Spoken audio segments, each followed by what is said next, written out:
Bonsoir et bienvenue. Merci d'être avec nous en direct ce soir pour cette webconférence dédiée à l'assurance vie. Et on va parler ce soir des alternatives aux fonds en euros. Et oui, parce que en ce début de mois de février, c'est généralement le moment de l'année où tombe le rendement des fonds en euros pour 2021. Et c'est l'occasion de constater, inexorablement, qu'il continue à baisser année après année, à tel point qu'il ne permet plus, dans certains cas, de lutter contre une inflation qui atteint 1,6% en France en 2021.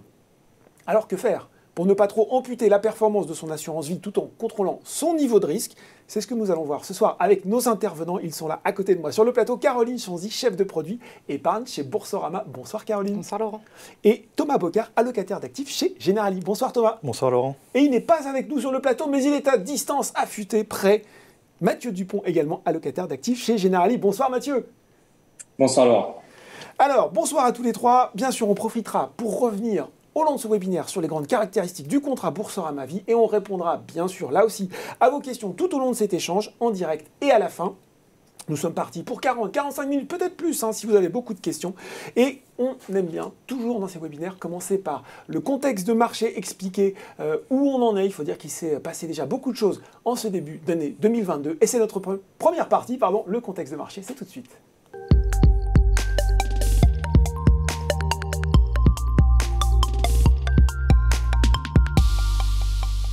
Et je le disais, je vais me tourner vers vous, Thomas, il s'est passé pas mal de choses sur ce début d'année, mais la question fondamentale, c'est celle qui va déterminer un peu tout le reste, c'est comment se porte la croissance et comment elle va continuer à se porter en 2022.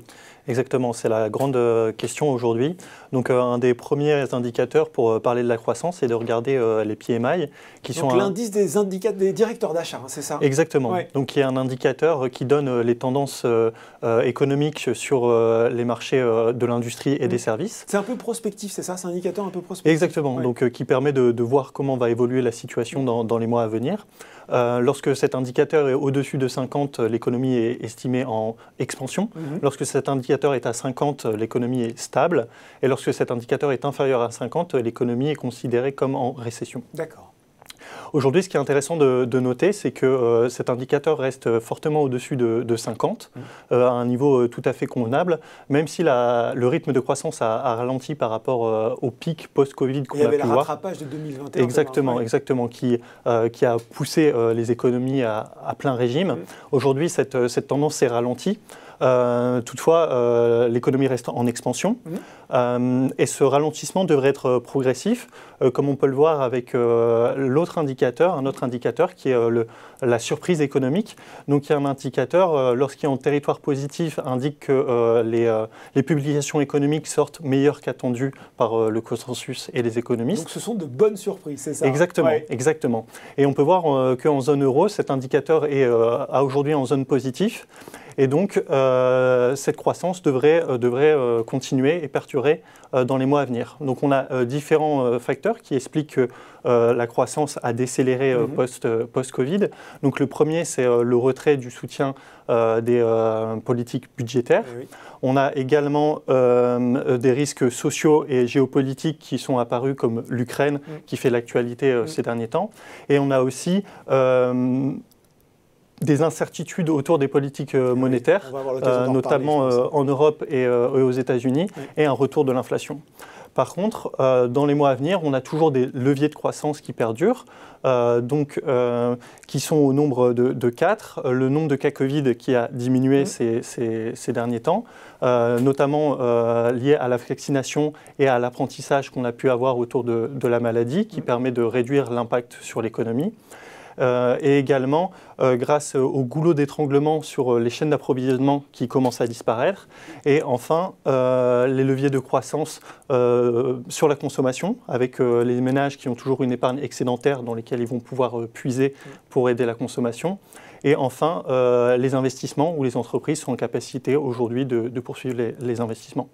Donc si je devais résumer la croissance à aujourd'hui, je dirais que les perspectives restent bonnes, même si on a deux risques principaux, le Covid évidemment et le retour de l'inflation. Et oui, le retour de l'inflation, parce que ça nous anime, hein, et puis pas que sur les plateaux de Boursorama, ce retour de l'inflation. Alors on ne parle même pas de ce qui se passe aux États-Unis, on a une inflation qui était à 7%, mais il suffit à n'importe qui de se rendre à la pompe ou ailleurs, d'avoir son bois de chauffage pour voir que les prix augmentent partout. Ça, c'est vraiment une préoccupation de cette année 2022, Thomas. Oui, tout à fait. Il faut analyser l'inflation de façon différente selon les régions. Sur le graphique que l'on présente, on a l'inflation sous-jacente. On peut peut-être le voir en gros, hein, pour bien, parce que les courbes sont assez compliquées. Voilà, merci beaucoup. On a l'inflation sous-jacente, donc c'est-à-dire une inflation où on a extrait les produits les plus volatiles, voilà, exactement. Ouais. L'énergie, la nourriture, le tabac, par exemple. Et donc, on voit que cette inflation est différente selon les régions, avec les US qui caracolent en tête et qui devrait avoir une inflation qui devrait perdurer plus longtemps, étant donné qu'elle se reflète principalement dans les hausses des prix, des salaires et des loyers. Ce qu'on appelle les effets de second tour, hein. C'est ce qu'on craint aux États-Unis, que les salaires se mettent à augmenter. Exactement. Ouais. On a une deuxième région, donc qui est la région anglophone, qui est illustrée par le Royaume-Uni et le Canada, qui suit la tendance aux US. Et ensuite, on a la zone euro, où ici la situation est un peu différente, étant donné que les perspectives d'inflation, les principales composantes de l'inflation sont expliquées par l'énergie. Donc on a eu les prix de l'énergie qui se sont envolés à la suite de la réouverture du Covid. Lié à un déséquilibre entre l'offre et la demande. Toutefois, cette hausse du prix de l'énergie ne devrait pas perdurer. Et donc, si les prix se stabilisent au prix à aujourd'hui, mécaniquement, l'inflation en zone euro devrait diminuer. C'est votre deuxième graphique, hein. On voit cette espèce de courbe qui augmente très fortement sur l'inflation et qui, avant de refluer, c'est un peu le scénario qu'on souhaite sur cette année finalement. Exactement. Ouais. Aujourd'hui, on estime que l'inflation devrait poursuivre sur l'année 2022, pour les raisons que je viens d'évoquer avec le prix de l'énergie. Toutefois, elle devrait mécaniquement reconverger vers la cible de la BCE, donc aux alentours de 2%, qui est son mandat. Et d'ailleurs, si on analyse l'inflation sur les dernières années, pour la zone euro, on peut voir qu'on est en moyenne autour de 1%, et donc très loin de l'objectif de la BCE. De 2%. Exactement. Il y avait une question de Marilyn, je pense, qui résume beaucoup de questions que se posent les épargnants. L'inflation va-t-elle contrer tout espoir de faire fructifier mon assurance vie? Bonne question, ça. C'est une bonne question. Donc aujourd'hui, l'inflation est un facteur important dans les allocations d'actifs. Je laisserai Mathieu revenir par la suite, mais dans le fonds croissance durable, nous avons notamment des protections qui sont mises en place pour lutter contre ce grignotage de la performance par l'inflation. Bon, l'inflation, il n'y a pas que nous que ça inquiète. Il y a aussi la Banque centrale américaine, la Fed, et elle a changé de position un petit peu. On a passé cette année 2021, Jerome Powell, le président de la Banque centrale américaine, nous a dit que cette inflation, elle était transitoire, avant de dire qu'elle était peut-être finalement plus durable que prévu. Et puis, changement de discours, fin de l'année 2021, début de l'année 2022, là, on explique qu'elle va durer, il y a peut-être même des risques de mauvaises surprises, et la Fed nous explique qu'elle va arrêter ses rachats d'actifs, augmenter ses taux et dans le même temps réduire son bilan. Là aussi, ça peut sembler loin pour les gens qui nous regardent. En quoi ça les affecte? En quoi ça peut les concerner? Exactement. Donc en fait, comme on l'a dit précédemment, l'inflation était vue comme temporaire par la Fed, donc la Banque centrale américaine. La vision sur l'inflation a été revue ces derniers mois. Aujourd'hui, on est dans une inflation sous-jacente où l'économie américaine produit plus que sa capacité à long terme et a un taux d'emploi quasiment à l'équilibre.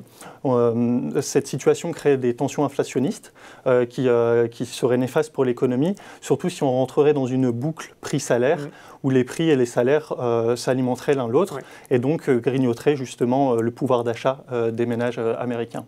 La Fed ayant pris acte de ces nouveaux chiffres et de ces nouvelles données, a revu son discours ces derniers mois et dernières semaines et estime maintenant que l'inflation est moins temporaire qu'estimée.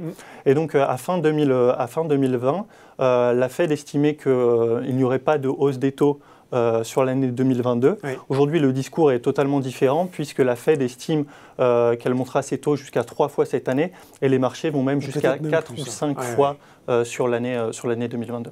Et en quoi ça, Thomas, peut-être pour les gens qui nous regardent, c'est super tout ça, enfin, ou c'est pas super, mais en quoi ça me concerne? Comment ça concerne directement, potentiellement, l'investisseur français qui nous regarde ce soir? Exactement. Donc en fait, il faut savoir que les différentes banques centrales se suivent. Oui. En Europe, le risque d'augmentation des taux est plus faible. Toutefois, les taux directeurs impactent les taux sur les marchés.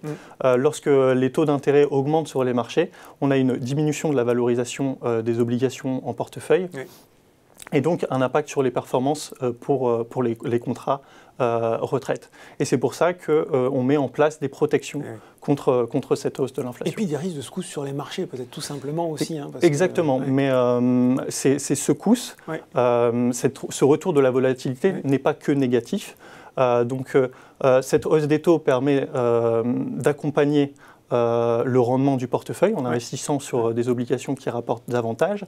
Et aussi, cette volatilité permet de saisir des opportunités sur des actifs risqués, par exemple comme les actions, et de booster la performance des fonds lorsque l'on entre à des points favorables et que l'on sort à d'autres moments. C'était justement une question de Victor et de Jean-François. Diversifier, oui, mais quel intérêt quand les marchés sont au plus haut? Les marchés actions ne sont-ils pas trop hauts pour investir en actions en 2022? Je pense que la question qui est posée, sous-jacente, là aussi, c'est où en sont les marchés côté valorisation? On a l'impression d'être au plus haut. Est-ce que c'est le cas? Est-ce que c'est un sentiment en trompe-l'œil, peut-être? Exactement. Donc, les politiques monétaires de ces dernières années ont fortement impacté les valorisations, notamment des obligations, de l'ensemble des dettes. Donc, sur le graphique de gauche, ce qu'on peut voir, c'est que les valorisations sont... Les primes de risque crédit... Alors, c'est le graphique suivant. Voilà, super, merci. Les primes de risque crédit sont aujourd'hui très faiblement rémunérées, justement par les actions des banques centrales. Toutefois, ce n'est pas le cas pour l'ensemble des régions. Par exemple, et c'est là où je viens sur la diversification, sur les pays émergents, la prime de risque est mieux rémunérée que sur les autres classes d'actifs qu'on a pu voir par rapport à sa moyenne. Et c'est aussi pour ça que dans les différents fonds, nous encourageons et nous investissons sur la dette émergente. Et demain, le retrait des politiques monétaires et les risques géopolitiques qu'on peut connaître pourraient créer cette volatilité et donc offrir des opportunités sur différentes classes d'actifs d'investissement. Donc aussi bien sur les obligations d'entreprise que étatiques et dans les différentes régions. D'ailleurs, sur la partie action, qui est une autre classe d'actifs du portefeuille, nous voyons une dichotomie entre la croissance et les politiques monétaires entre la zone américaine et la zone européenne, où le support de la BCE et la croissance devraient continuer peut-être un peu plus longtemps, exactement, en zone euro, et donc supporter les actifs risqués. Et on a aussi une valorisation sur les actions qui est moins élevée qu'aux États-Unis par rapport à la publication des résultats des entreprises. Et donc c'est pour ça que la diversification entre classes d'actifs, mais également entre régions, a tout à fait sa place et permet d'aller chercher des rendements différents et de maximiser la performance des fonds. Il faut être sélectif dans son choix de marché d'actions et d'actifs. Quand je vous écoute, Thomas. Et bien voilà, merci pour ce point de marché très éclairant. On va maintenant rentrer dans le vif du sujet et parler des fonds en euros et de leurs alternatives. C'est tout de suite.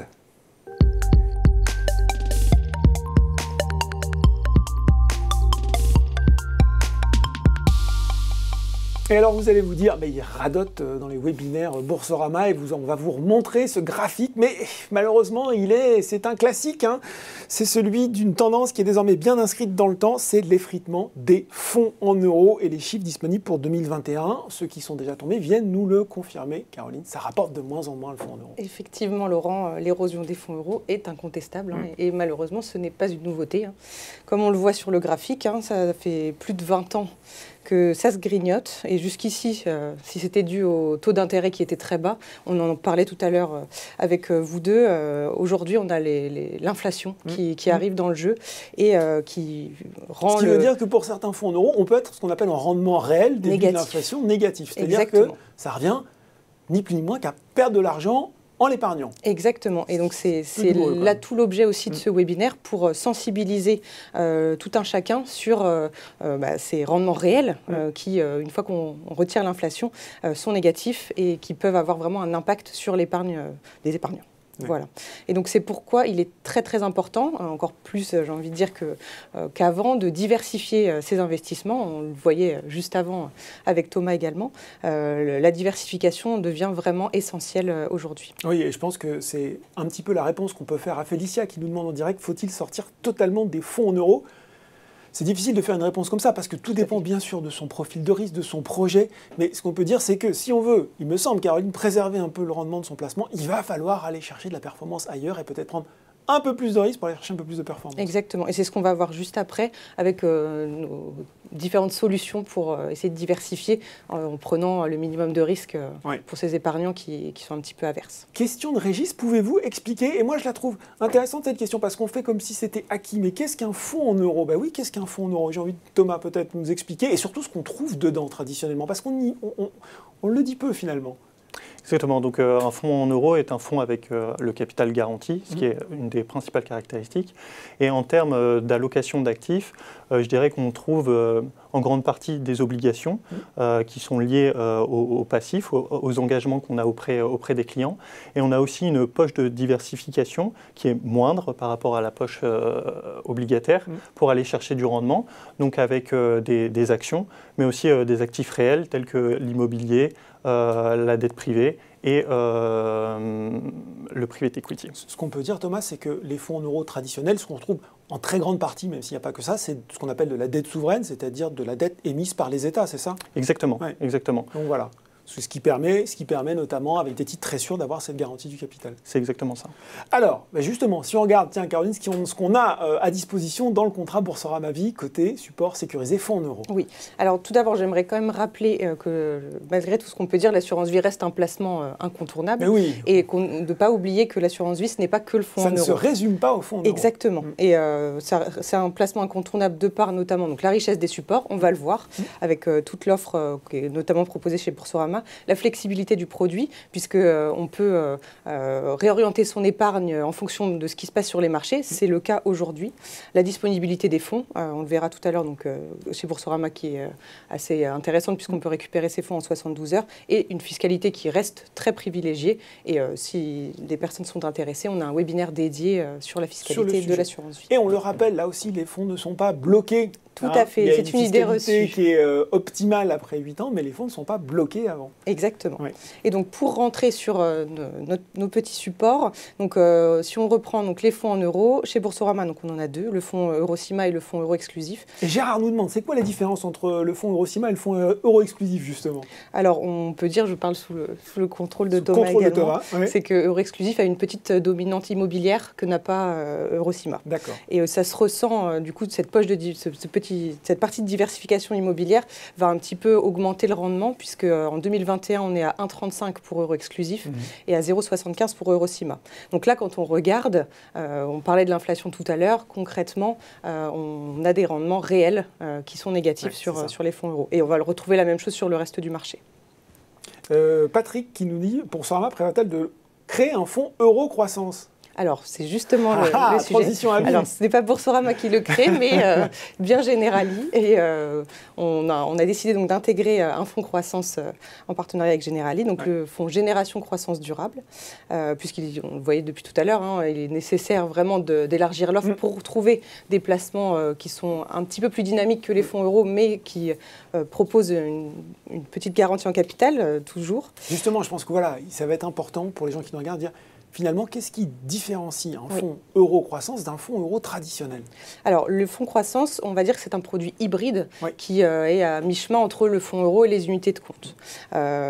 Ça va proposer une solution de diversification de long terme, qui pourra allier donc, les perspectives de rendement et la sécurité du capital.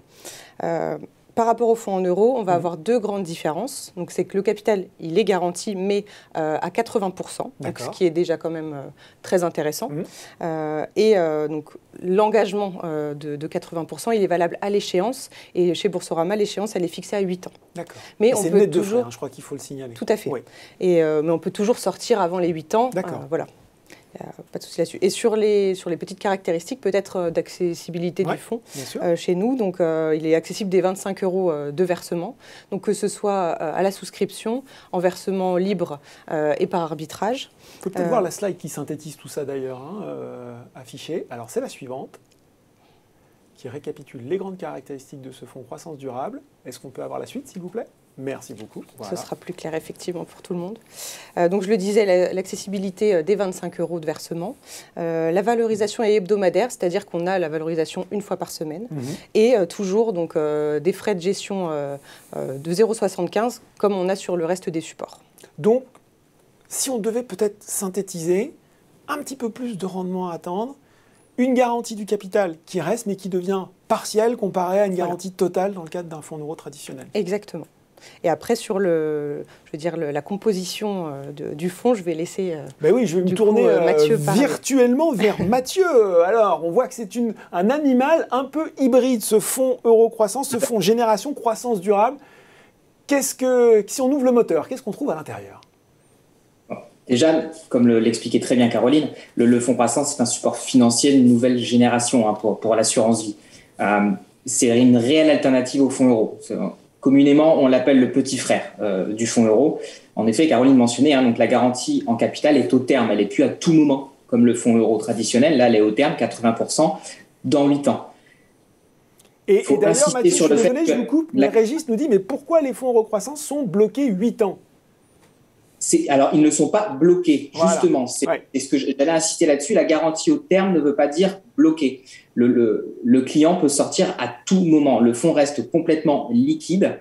Le client sort simplement à la valeur de marché. Tout comme une unité de compte, le fonds croissance a une valorisation. Sa valorisation, elle est hebdomadaire. Je peux même préciser qu'elle est faite tous les vendredis. Et donc, le client, s'il souhaite sortir avant sa garantie à terme, il sortira à la valeur de marché du fonds croissance, il supportera juste un risque de marché. Justement, il faut aussi insister sur le fait que petit frère du fonds euro, ça veut dire que le fonds croissance, c'est un fonds assurantiel. L'allocation des actifs se construit à partir de la structure des engagements, c'est-à-dire la garantie au terme de 80%, 8 ans, le passif évoluera bien sûr au fur et à mesure de la collecte. Le fonds croissance bénéficie d'un mécanisme de provisionnement. Le fonds euro a sa PPE, le fonds croissance a sa CDD. C'est peut-être un terme un peu technique, c'est la provision collective de diversification.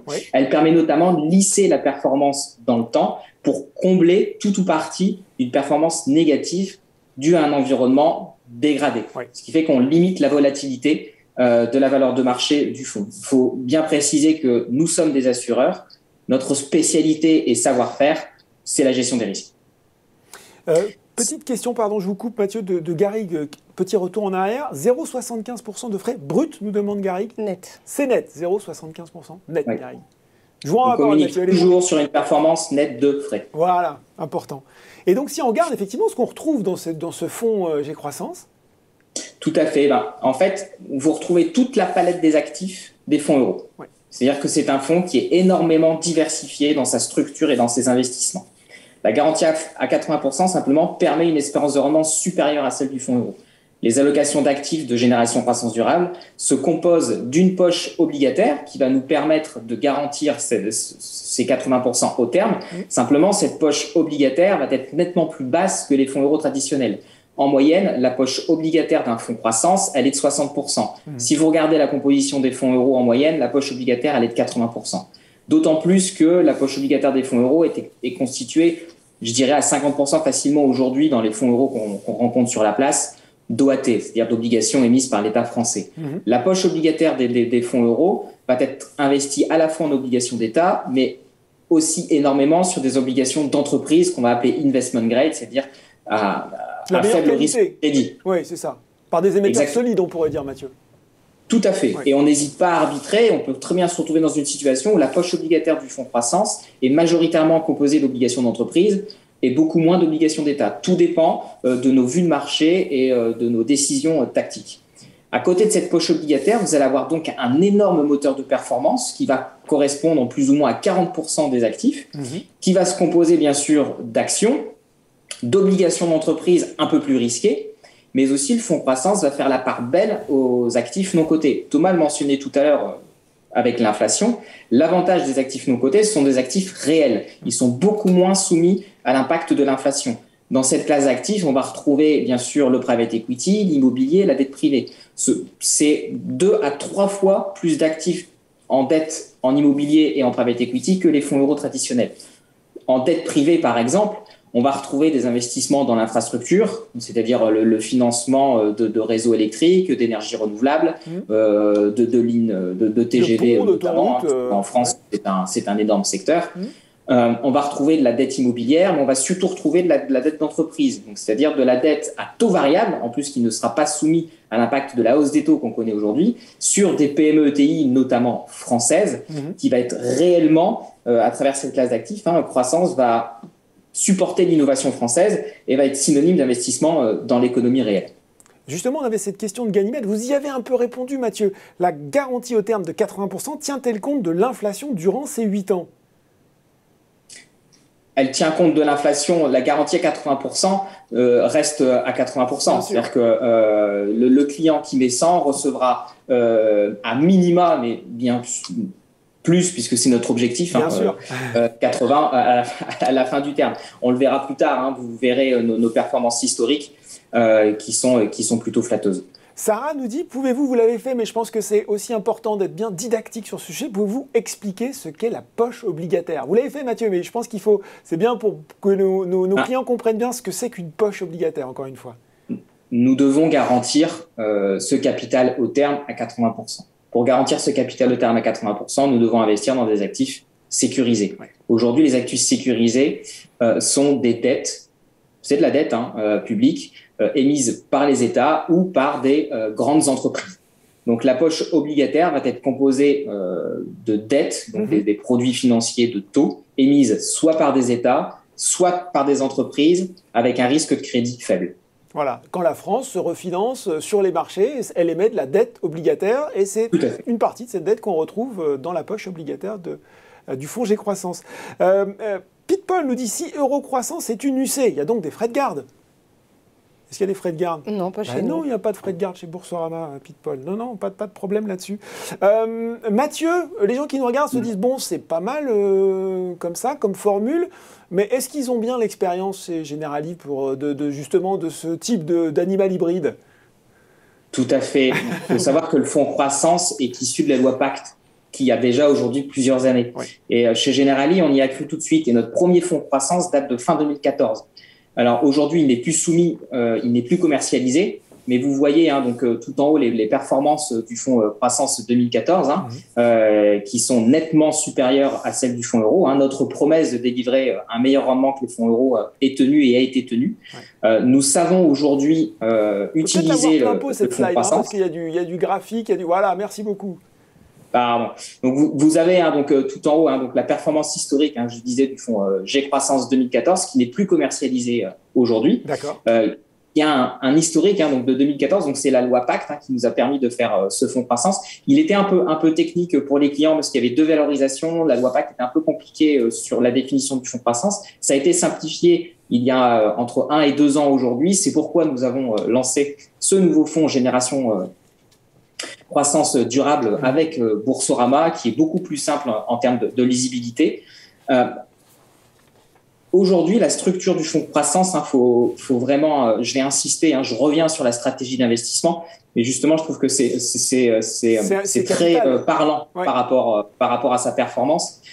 Vous avez un fonds euro, en règle générale, en stratégie d'investissement, c'est une sorte de gros paquebot, c'est difficile à manœuvrer, ça bouge pas beaucoup en termes de stratégie d'investissement. C'est complètement l'opposé avec les fonds de croissance. Sa structure nous permet d'avoir une stratégie d'investissement beaucoup plus dynamique, beaucoup plus diversifiée et clairement opportuniste. L'allocation hebdomadaire est très flexible et on n'hésite jamais à arbitrer. Vous le voyez dans le graphe du bas. C'est le graphe du bas, Mathieu.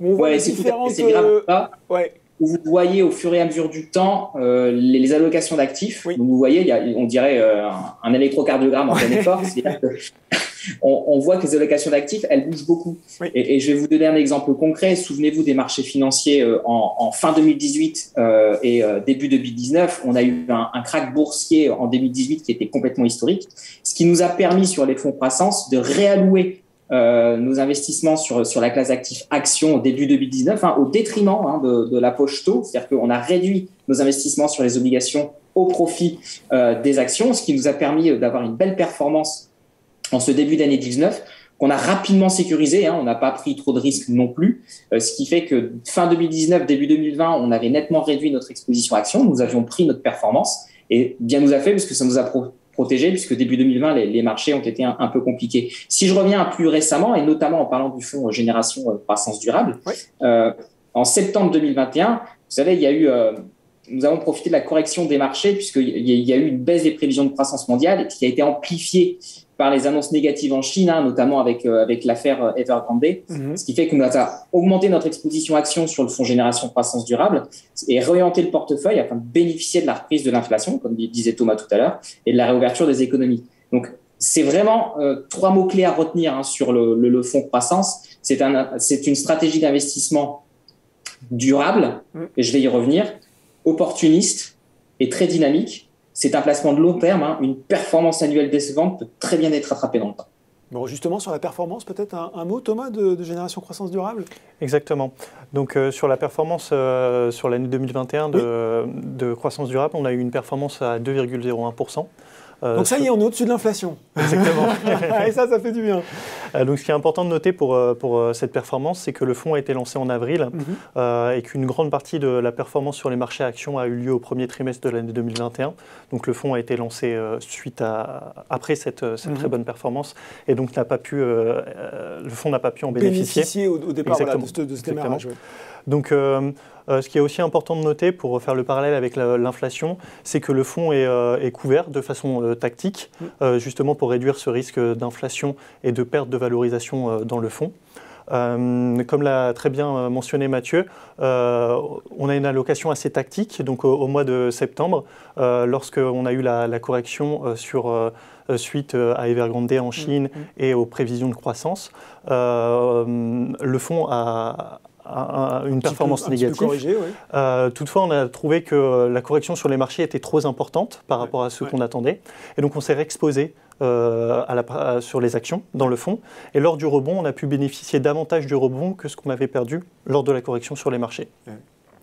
Sur le mois de octobre-novembre, on a aussi eu une correction qu'on a jugée trop sévère. On est donc resté exposé sur le marché des actions. Et bien nous en a fait, puisque à la fin de l'année, courant décembre, les marchés actions se sont repris et le fonds Croissance Durable a pu en bénéficier pleinement.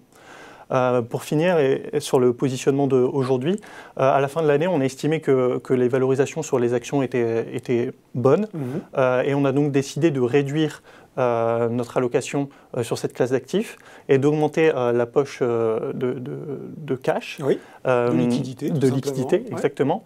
Et bien nous en a fait, étant donné que depuis le début de l'année, nous sommes donc moins exposés. Exactement, suite, comme on le disait en introduction, au discours des différentes banques centrales et à l'inflation, on a été moins exposés, donc on a perdu moins que le marché sur cette période. Voilà, c'est pas un gros paquebot comme disait Mathieu, c'est quelque chose de beaucoup plus manœuvrant. Et vous avez dit un mot important, Mathieu, sur l'investissement durable. Bah oui, parce qu'on sait, on est à une époque où on veut investir dans ce qui a du sens. Et je crois que justement, là aussi, Generali est engagé dans l'investissement responsable, notamment au travers de ce produit. Tout à fait. Nous avons vraiment l'ambition de couvrir la totalité du portefeuille sur des financements durables. Generali est très actif sur notre politique d'investissement ESG, on entend beaucoup ce mot, environnemental, social et de gouvernance, et bien sûr durable. Faut savoir, je vais refaire un peu l'historique, Generali est investi sur cette terminologie depuis des années et des années.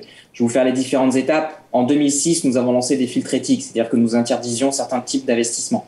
Nous sommes propriétaires de notre notation ESG depuis 2010, sur tous les actifs financiers. Rien que sur l'immobilier, nous avons nos critères de certification immobilière depuis les années 2000. Il faut retenir un chiffre, c'est-à-dire qu'aujourd'hui, 95% de nos investissements et de nos actifs dans nos portefeuilles, 95% des actifs directs, actions et obligations, sont couverts par une notation ESG. Nous avons vraiment l'ambition sur les fonds Génération Croissance Durable d'être dans cette philosophie. Je parlais de la dette privée tout à l'heure. Nous avons bien sûr encore cette année signé des engagements sur des fonds de dette de PME ETI françaises qui sont labellisées France Relance, donc avec de forts impacts environnementaux, sociaux et de gouvernance en termes de respect de critères.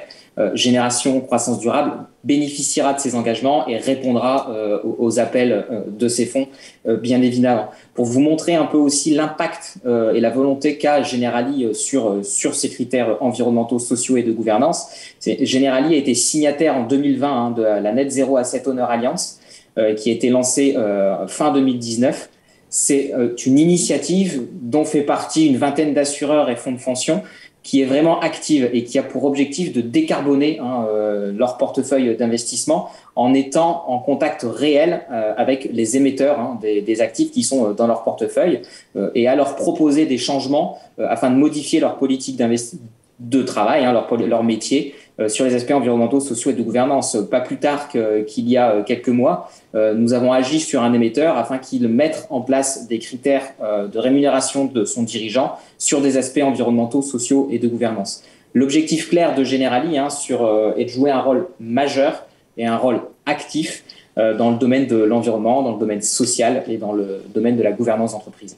Voilà, donc un engagement fort, on l'a vu. Voilà pour cette partie sur Génération Croissance Durable. C'est une possibilité de diversification, c'est pas facile à dire. Ce n'est pas la seule, on va le voir tout de suite dans notre troisième partie, c'est maintenant.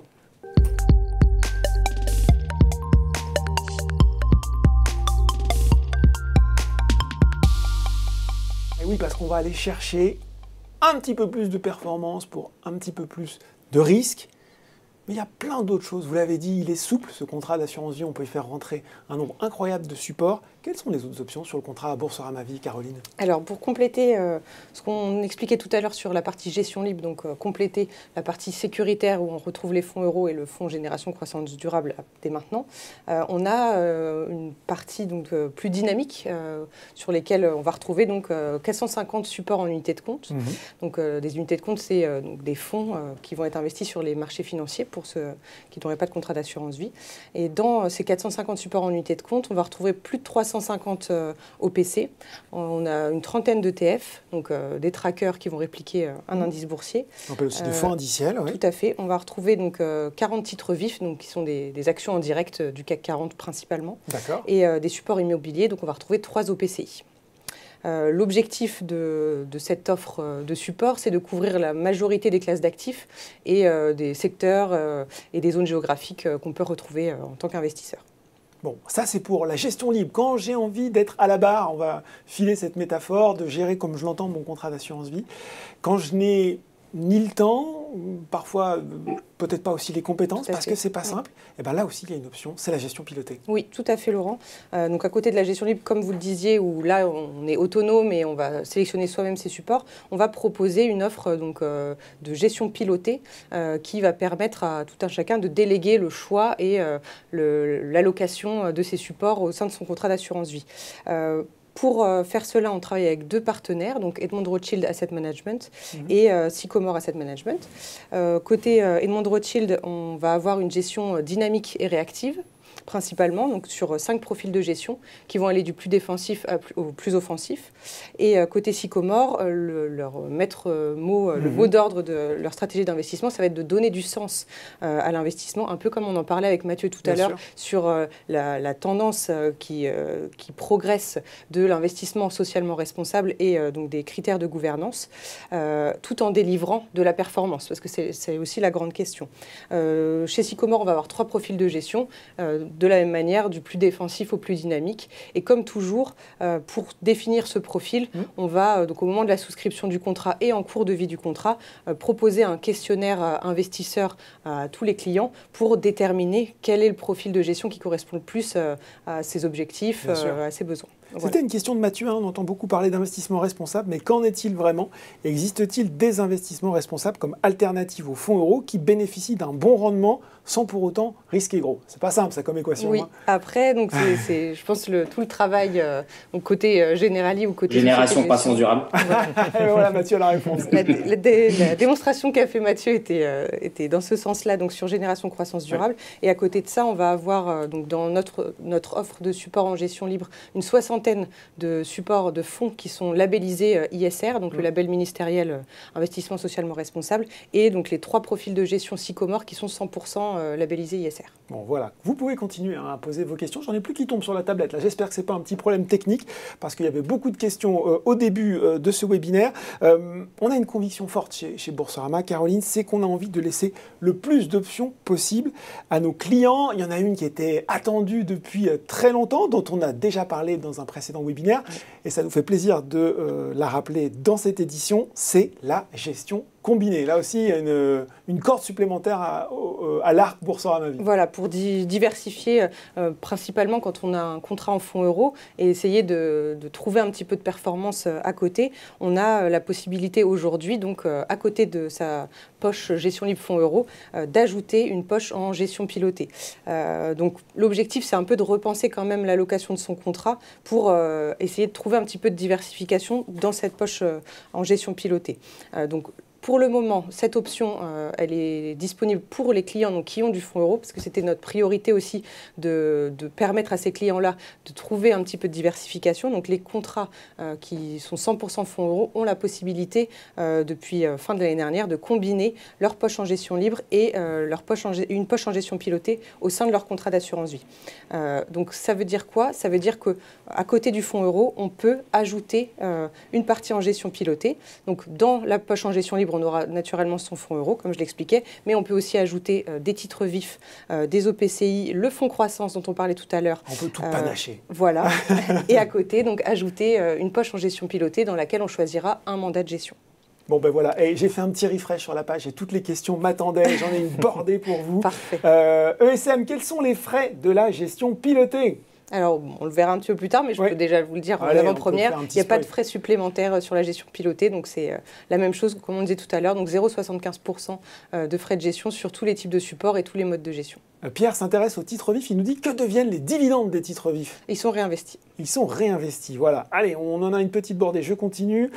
Bonsoir, Aurel, à quand l'intégration de SCPI dans les supports de l'assurance vie? Eh oui, on sait que les Français sont friands de cette pierre papier. Alors, on en avait une jusqu'à l'année dernière et qui a été absorbée. On est en train de réfléchir avec Generali pour en ajouter une nouvelle. Ah, on reste à l'affût. Il va peut-être y avoir des bonnes nouvelles à venir.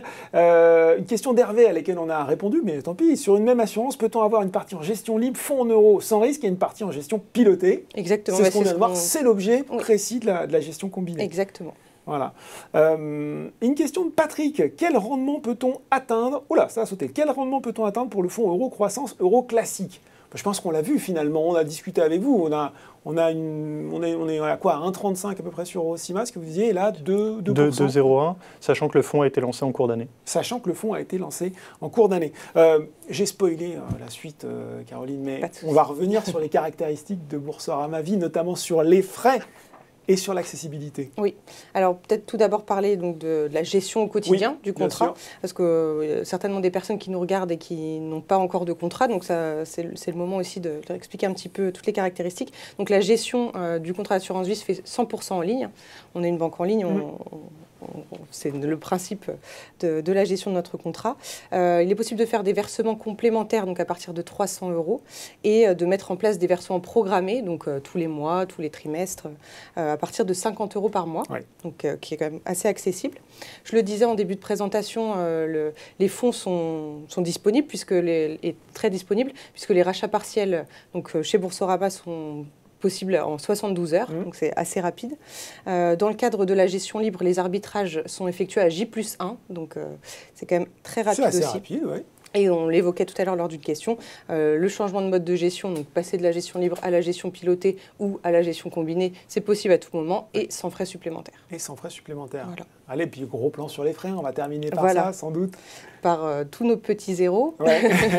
C'est des zéros qu'on aime bien, ça. Voilà, c'est ça. Et nos clients aussi. Donc, on le disait tout à l'heure, pas de frais supplémentaires sur la gestion pilotée, et ça va de pair aussi, pas de frais supplémentaires sur la gestion combinée. Pas de frais donc sur les versements libres et la mise en place de versements libres programmés. Pas de frais d'arbitrage, pas de frais sur les rachats. Et donc, les seuls frais qu'on a à afficher, donc, qui sont notre frais unique de 0,75% sur tous les types de supports. Donc, que ce soit en gestion libre ou en gestion pilotée. Voilà, c'est simple. Question de Cardeves. Pourquoi ne pas augmenter les taux des fonds en euros actuels avec la réserve, vu que c'est fait pour ça? De quel montant est-elle? Ah, bonne question.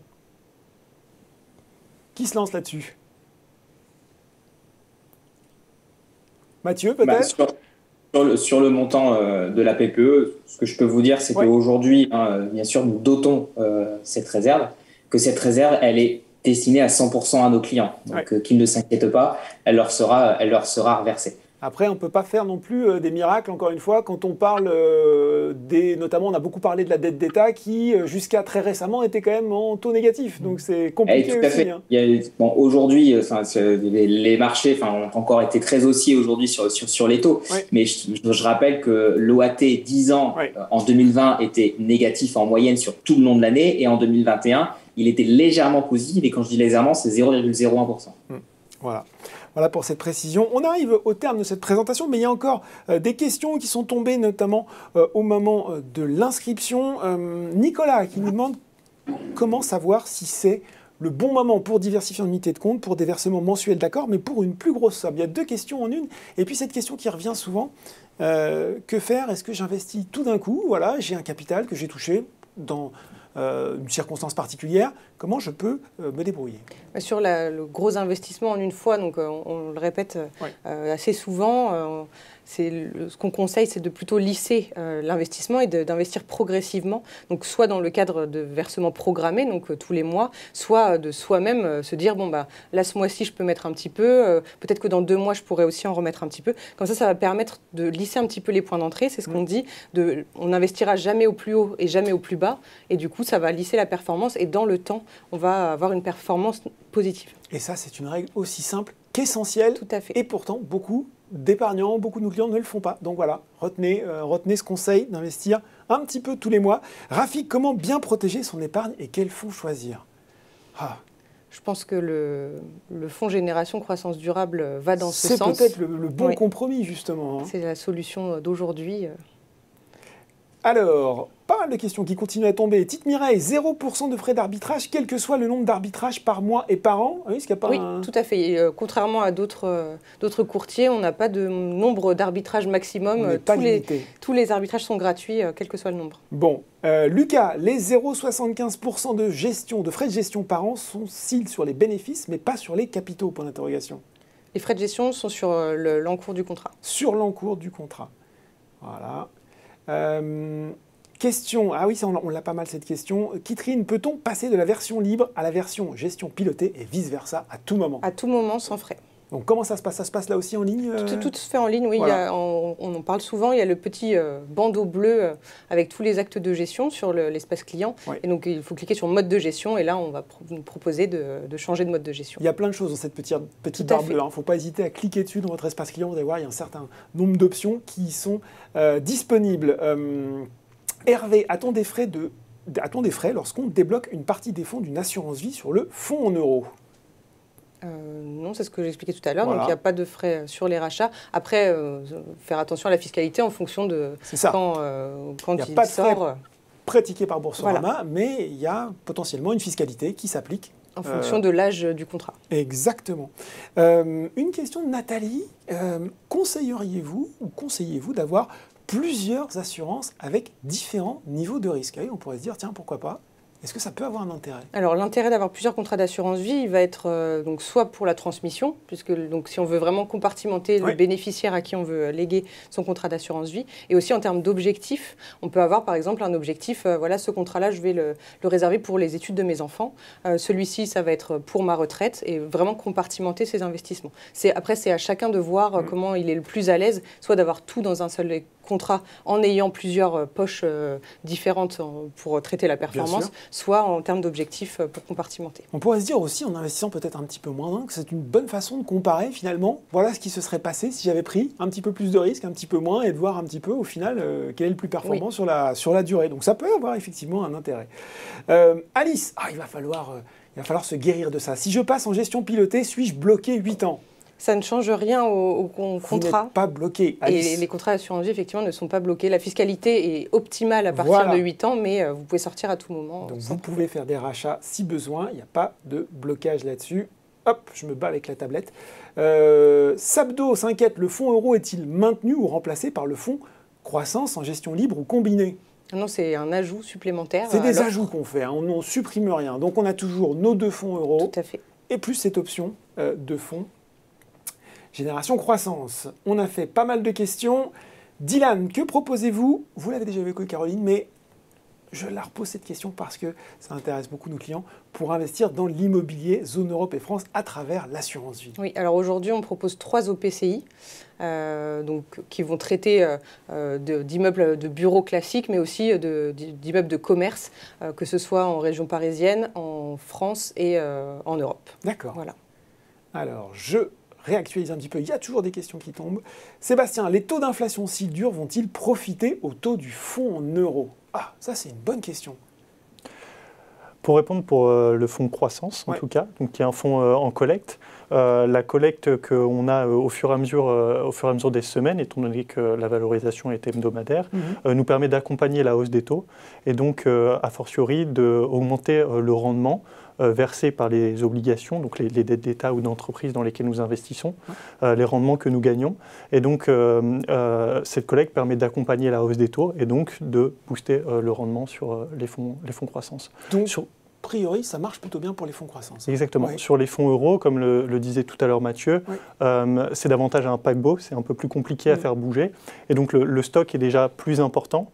Et donc, l'accompagnement de cette inflation est plus compliqué avec la collecte.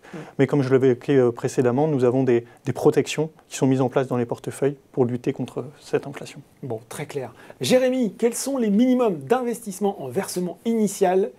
Attendez, hop, ça part. En versement initial et en virement programmé mensuel. Alors, c'est ce que je disais, donc c'est 300 € minimum pour le versement initial ou le versement libre, donc un versement ponctuel, et 50 € par mois minimum pour les versements programmés. Donc, je peux ouvrir mon contrat Boursorama avec 300 € et après, je mets 50 € comme ça, tous les mois. Exactement. Ou de temps en temps, de 300 € si on a une grosse rentrée d'argent. Bien sûr, on peut faire plus.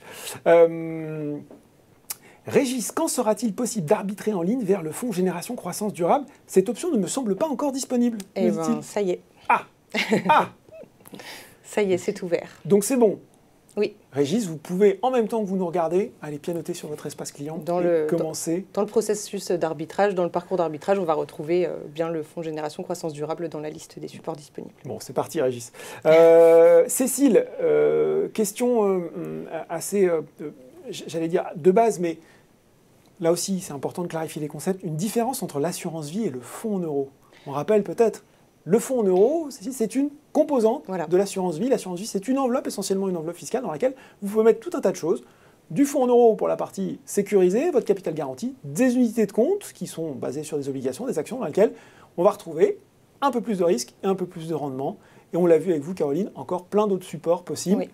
Et plein d'autres supports à venir, sans doute, dans les mois qui viennent. D'où son petit nom de couteau suisse des épargnants, puisqu'on peut faire un peu tout ce qu'on veut avec le contrat d'assurance vie et mettre tout ce qu'on veut à l'intérieur. Alors, je regarde s'il y a encore des questions qui tombent. Ah, je me bats avec la tablette, hein, mais c'est pas grave. Léa, dans la gestion pilotée, il y a une partie de fonds euros. Y aura-t-il une partie de fonds Génération Croissance Durable? Question intéressante. Alors, pour le moment, ce n'est pas prévu, mais à étudier.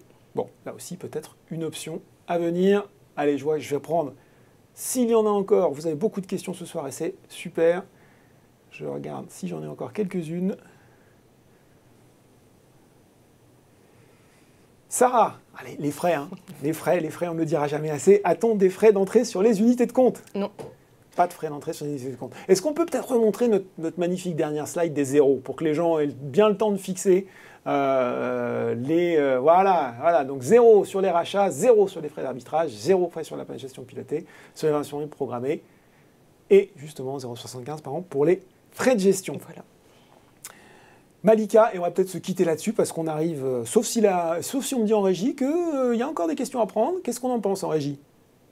Dans la réponse, on va prendre la question de Malika. En attendant, peut-on avoir plusieurs contrats d'assurance vie au sein de Boursorama? Oui, autant qu'on le souhaite. Tant qu'on le souhaite. On me dit qu'il y a sans doute encore des questions à poser. Est-ce qu'on peut refaire du coup un petit point en attendant sur les grands principes du contrat Boursorama Vie, parce qu'on voit que finalement il y a encore des questions. Oui, peut-être... remettre là aussi la slide, oui, hein, juste la sur slide la gestion, peut-être. pour bien expliquer que l'avantage aussi du contrat, c'est que tout se fait en ligne. N'importe qui peut être autonome jusqu'à un certain point. Si on ne souhaite pas être complètement autonome, il reste, comme on le disait tout à l'heure, la gestion pilotée pour gérer son contrat d'assurance vie. Par contre, si on s'y connaît un petit peu ou qu'on a envie de tester un petit peu, on peut profiter de la gestion libre et de sélectionner soi-même les unités de compte ou les fonds euros et fonds croissance au sein de son contrat d'assurance vie. Voilà, des arbitrages J+1, rachat partiel 72 heures, tout ce qui permet de gérer rapidement, efficacement son assurance vie. Écoutez, je pense que la tablette a rendu l'âme, je pense qu'on va s'arrêter là, je pense qu'il y a encore de nombreuses questions, mais qu'on a essayé de traiter le maximum ce soir. Si vous n'avez pas pu tout voir, pas d'inquiétude, le webinaire sera en replay d'ici quelques jours sur le site de Boursorama. Il va falloir rester encore quelques minutes avec nous, le temps de remplir un court questionnaire de satisfaction. Merci à nos intervenants ce soir d'avoir si bien expliqué le contrat d'assurance vie et ses différentes options de diversification. Merci à tous. Merci Laurent. Merci beaucoup. Merci à vous. C'est fini pour ce webinaire ce soir. On se retrouve très bientôt pour une nouvelle édition sur l'assurance vie ou sur d'autres produits Boursorama. Merci beaucoup. À très bientôt.